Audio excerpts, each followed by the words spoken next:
Hello. So this is my second student data evaluation to measure students' achievement based on data analysis and collection within my class. So we just recently started our second semester with the same group of students moving one level up. So I can only measure the midterm tests and not the final tests. So I noticed there was a drop off in terms of scores because at the end of the other semester, I was able to measure their final module score.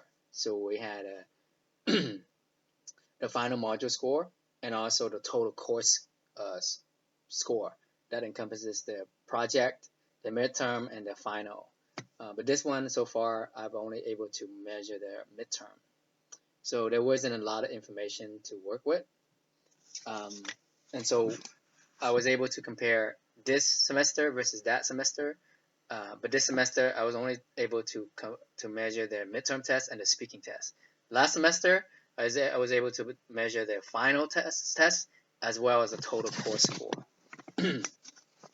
I noticed that the drop off was their listening test. So a lot of the majority of students that struggle in my class so far had been the listening test. That has been the same struggle last semester as well.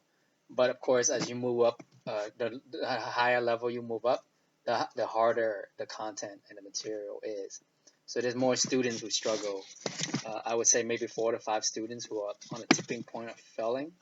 So that's the big challenge. I noticed that this time it takes so much time for me to enter data because several students drop out of the class. I guess maybe it's too hard. They find it, maybe the parents find it's not conducive to continue paying money. This is a private English center, so and the students are not learning. So I think several students resign or drop out of the class, and because of that, it kind of like threw me off from comparing to the data enter from last from the first one, which means I need to go back and take a look. And I think what really helped was that Google sheet that Moreland had. So I was able to enter the first entrance from the first data analysis, and then I entered the second one based on two tab, and I was able to compare it that way because I didn't have names. It was just student one, student two, student three. It was very difficult, and so if one student dropped off, I would have to go back and take a look at who that is, and it's really hard to determine if all you have is student one, student two, student three. And so I put in more time and effort to put in their names in the Excel sheet and then have a better comparison that way. So I spent so much time looking at that. If the student is thrown off, it'll be a skewed comparison. So like Bill on the first data analysis and the second data analysis would be Bob, and so it would be so maybe Bill score high and then Bob score very low. Is not the same student being compared. So I had to make sure that those students line up. So the first data analysis, I probably had 20 students, and the second one 17. So the 17 had to mesh up with the 17 from the first semester. That was the biggest challenge. So I'm glad I was able to work on that spreadsheet.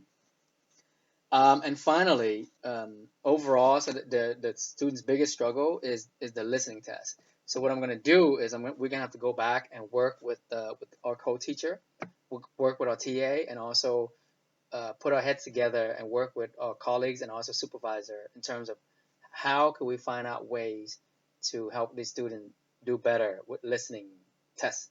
I know I tried to simulate it by having different tests with my speaking voice, but I guess because they're used to my speaking voice, and also I speak very slow, knowing that this is a practice test, so students are used to that. But I think for them to hear like a British speaking accent or Australian speaking accent is a challenge for them. And regular conversation like this, it's hard. So I deliberately slow down. It's easier for them. But regular conversation is very difficult for them to listen and do well on a test. And given that these are elementary school students, so they don't have a lot of exposure to English conversation in real time like this. So those are the things that we're going to try to work on after the new year. Thank you very much.